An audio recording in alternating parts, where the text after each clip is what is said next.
Hello అందరికీ welcome back to Rani Ramayya food in blog. చాలా రోజులైందండి కుకింగ్ బ్లాగ్ పెట్టి. ఈరోజు మన కిచెన్లో ఏంటో తెలుసా, కీమా అండి. Veg keema fry, soya chunks veg keema fry ఈరోజు మన కిచెన్లో. ఇది చాలా బాగుంటుందండి. అసలు మటన్ కీమాకి దీనికి ఒక్కటే రకంగా ఉంటుంది. ఏమాత్రం మనకి గుర్తుపట్టలేము. తెలియని వాళ్ళకి పెడితే మాత్రం ఖచ్చితంగా కీమానే అనుకుంటారు. ఇది చాలా బాగుంటుంది, ఈజీగా చేసుకోవచ్చు.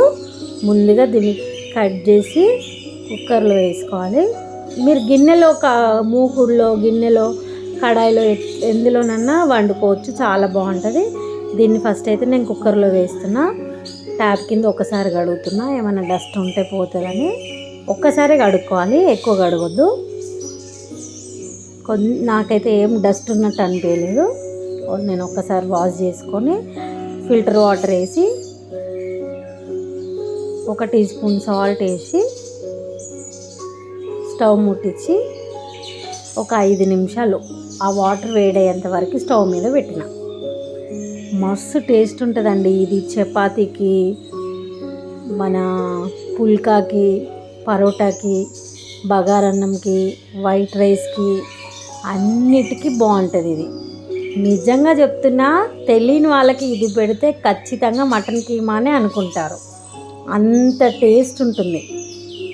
ఇందులో చిన్న మెంతి కూర కూడా వేసుకుంటే చాలా బాగుంటుంది. నా దగ్గర అది లేదు, బట్ నా స్టైల్లో చేసి చూపిస్తున్నా. అది ఉడికిన తర్వాత మనం జాలిగిన్నెలోకి వేసి పక్కన పెట్టుకోవాలి. నీళ్ళన్నీ ఒడిచిపోయిన తర్వాత ఇప్పుడు పొయ్యి మీద గిన్నె పెట్టుకొని, ఈ కర్రీకి అయితే కొంచెం ఆయిల్ ఎక్కువనే పడుతుంది. నేను 1 కప్పు తీసుకున్నా. అట్లా పెద్ద సైజు ఉల్లిపాయ తీసుకున్నా.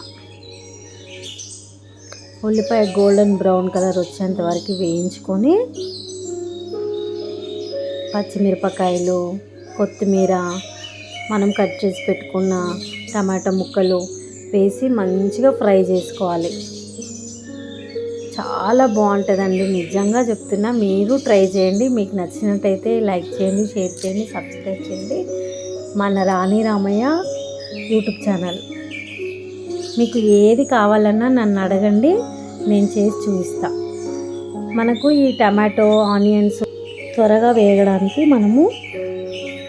నేను 2 టేబుల్ స్పూన్లు నిండుగా ఉప్పు వేసుకున్నా, 1/2 టీ స్పూన్ పసుపు వేసుకున్నా. బాగా ఉడకబెట్టుకోవాలా, ఆయిల్ పైకి తేలేంత వరకు.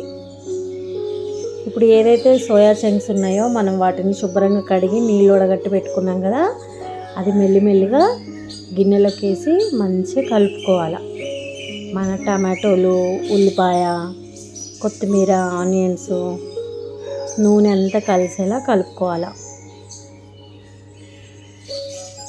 చూడండి, అంతా కలిసిపోయేలా కలుపుకొని ఒక 5 నిమిషాలు మూత పెట్టుకున్నాం. ఇప్పుడు మూత తీసి చూస్తే కొంచెంగా ఉడకడం స్టార్ట్ అయింది. మీరు చూసినట్టయితే ఇదే గ్యాప్లో గరం మసాలా, 1 టీ స్పూన్ గరం మసాలా వేసిన. అట్లే ఒక నిమ్మకాయ, పెద్ద నిమ్మకాయ అయితే పిండుకున్నా, జ్యూస్. మంచిగా మసాలా, నిమ్మరసం కలిసేలాగా కలుపుకోవాలి. అట్లే నేను 2 స్పూన్ల కారం వేసిన. మనకు అడుగంటకుండా ఉండడానికి 1 కప్పు వాటర్ పోసిన. అంతా ఒక్క దగ్గర కలుపుకోవాలి. ఈ గ్యాప్లో మనకి సాల్ట్ తక్కువ ఉందేమో ఒక్కసారి చెక్ చేసుకోవాలి. నాకైతే ఎక్కడ కూడా సాల్ట్ తగ్గినట్టు అనిపించలేదు. చూడండి, కలర్ఫుల్గా మీరు చూసినట్టయితే అచ్చం కీమాలానే ఉందా. ఎవరైనా తినొచ్చండి, డైట్లో ఉన్న వాళ్ళు కూడా తినొచ్చు. చాలా మంచిది ఇది. నేనైతే చపాతీ చేద్దాం అనుకున్నా. పిల్లలు వద్దు మా రైస్తోనే పెట్టు అంటే నేను రైస్తోనే పెట్టా. చూడండి, నేను స్టవ్ అయితే ఆపేసిన. ఎంత బాగుందండి, చూడగానే నోరు ఊరిపోతుంది. వేడి వేడి అన్నంలా వేసి కలిపి అయితే తిన్నా. మస్తుందండి, మస్తు అంటే మస్తుంది. మీరు ట్రై చేయండి. ట్రై చేసి నాకు కామెంట్ చేయండి. మీకు నచ్చినట్టయితే పక్కన ఒక బెల్ ఉంటుంది, ఆ బెల్లుని కొడితే నేను చేసిన ప్రతిదీ మీ వరకు చేరుతుంది. Please subscribe my YouTube channel Rani Ramaya Food and Vlog.